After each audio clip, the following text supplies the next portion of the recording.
Pleasant Valley Middle Schoolers. This is your teacher, Mr. Ramos again. And in this series of videos, we're going to start talking about the art and practice of sitting. Yes, sitting. Sitting and how to get into a sitting position from your back, right? Because it is part of the procedure of the process of standing. And before I teach you how to play sports, which involve running, we're going to cover how to stand up and how to walk. Another reason we're going to talk about sitting is because one of the fitness tests that we do for our annual fitness testing is the curl up. And the curl up, which we're going to discuss today, is the beginning of a sitting motion. Okay? Now when you do the curl up, normally in class we're going to use kind of a strip like this on the ground that's going to mark the distance of your curl up. But I'm going to show you a way to do it without that so you can practice at home today. Okay? It's going to look like this. You're going to be on your back.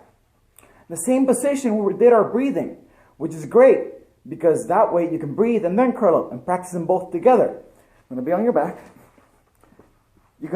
I like to be able to touch my heels, right? And I set the little strip right in that position where the strip is on the edge of my heels.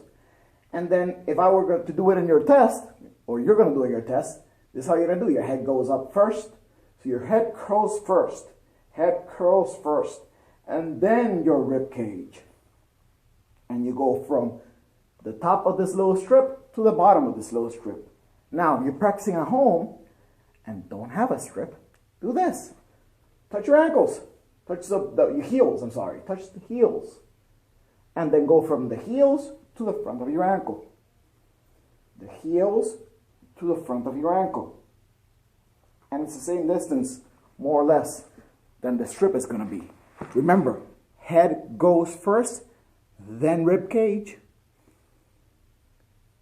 Touch your heels before you start. That's a curl up. And this is the beginning of a sitting motion, or at least one of the ways to sit. And one that we have to practice because we're going to do our fitness testing utilizing it. Once more, hope to meet you guys in person as soon as possible. And please email me if you have any questions. And remember to do your activity logs. I'll see you in class tomorrow. I'm recording this the day before school starts. So tomorrow I'll see you in class.